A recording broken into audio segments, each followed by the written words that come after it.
नमस्कार, दृष्टि न्यूज में आपका स्वागत है। मैं हूं आपके साथ अंकिता। चलिए बढ़ते हैं खबर पर। हल्द्वानी में एक बड़ी और निर्णायक घटना सामने आई जब किन्नर अखाड़ा के प्रमुख सुरैया नायक ने विधिवत तरीके से सनातन धर्म स्वीकार किया।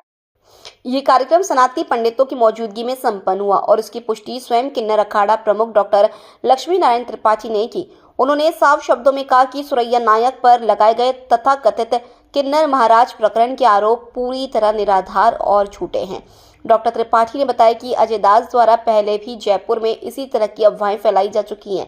ये एक सुनियोजित रणनीति है जिसका मकसद किन्नर समुदाय के भीतर भ्रम और भेदभाव पैदा करना है। उन्होंने दो टूक कहा कि यह धर्म की लड़ाई नहीं बल्कि निजी स्वार्थों और गाड़ी की लड़ाई को धर्म का रंग देकर समाज को गुमराह करने की साजिश है। सुरैया नायक के धर्म परिवर्तन को लेकर जो शोर मचाया गया वह सच से ज्यादा सियासी और निजी एजेंडे से प्रेरित दिखता है। किन्नर समुदाय को बदनाम करने और उसे आपस में लड़ाने की यह चाल अब बेनकाब हो चुकी है। अब सवाल यह नहीं है कि किसने धर्म बदला, सवाल यह है कि झूठ और नफरत फैलाने वालों पर कार्रवाई कब होगी। समाज को समझना होगा कि आस्था का फैसला व्यक्तिगत होता है, लेकिन अफवाह फैलाना एक अपराध है। बोलिए। आज ही मैं पायल हूँ, मैं इंदौर से आई हूँ। हमारे आचार्य जी के आदेश पे और हमारे भोपाल के प्रमुख अधिपतियों ने हमें बुलाया। हमारे रेशमा जी, पूजा जी, हमारे सुरैया जी ने कुछ ऐसा संकट इन पे आ गया है जिसमें जात विवाद का कुछ ऐसा हुआ है कि भाई धर्म परिवर्तन या घर वापसी या क्या, तो धर्म परिवर्तन का तो सबूत देना पड़ता है। ये तो मीडिया भी जानता है। मीडिया हमारे भारत का चौथा स्तंभ है ना, जो सबको दिखाता है राह जीने की। तो हमने मीडिया के माध्यम से बताना है कि अगर कोई गैर कानूनी कोई ने किसी को धर्मांतरण करवाया हो तो उसका प्रूफ दे।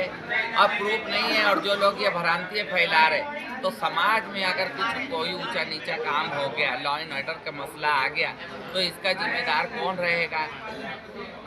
ये किसकी जिम्मेदारी रहेगी?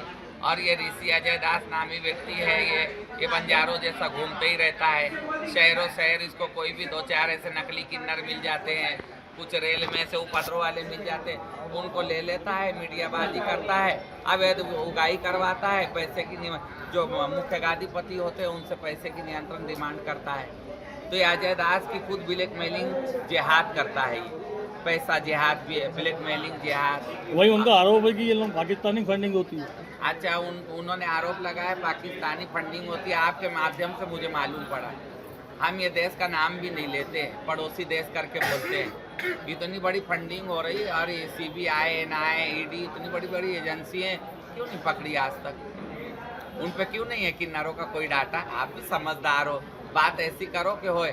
और मेरा भारत का पैसा, मेरे जिजमान का पैसा, इतनी यानी किन्नर समाज इतनी नमक हराम जात है कि अपने बच्चों का ला के, जो जिजमान हमारा पेट भरता है उनका पैसा ला के और हम आतंकवादियों को भेजेंगे, हमारे बच्चों की जान खतरे में डालेंगे। आप ही के साथ रह के आप ही पे इल्जाम लगा रहे हैं। हाँ जी, बेटा बाप के साथ रहता है। ये भारत में पूरे विश्व में देखने में आया है कि सगा बेटा बाप का मर्डर कर देता है, बेटी लॉ में पढ़ के बाप का माँ का मर्डर कर देती है। तो ये तो गुरु चेले परंपरा में ऐसे उछाले जाते हैं, बोले जाते हैं, इसका कोई तथ्य नहीं है। आज काफी भारी बात संख्या में लोगों का वापस धर्मांतरण किया गया हिंदू पलायन के नाम पर। कई मुसलमान किन्नरों के वहाँ चेहरे उतरे हुए देखे हुए हैं। कहाँ पे? जहाँ धर्मांतरण वहाँ मुसलमान अगर कोई चेहरे थे और कोई हिंदू थे, तो इस समाज में तो सबको खुल के जीने की आज़ादी देता है। मेरा भारत आज़ाद देश है और उनके चेहरे उतरे हुए हमें ये सब नहीं मालूम। हमारे चेहरे आपको कैसे लग रहे हैं? हम बहुत खुश हैं, हम बहुत खुश हैं हमारे भारत की जनता के साथ, हमारे आचार्य जी के साथ। हम बहुत आनंद ले रहे हैं। हमें किस चीज़ का डर? सत्य को डर नहीं होता है ना, सत्य को कोई डर नहीं होता। 10-5 लड़कों को साड़ी में ला के पिना दूँ और बोल दूँ ये मुस्लिम लड़के हैं, घर वापसी कर रहे, तो ये तो मीडिया में खेल खिलौने। आप तो जानते हो कैसे न्यूज़ चलना है, ये है तो आप जानते हैं। मगर आप आए हो, आप सत्य दिखाइए, हम आपसे यही आशा करते हैं।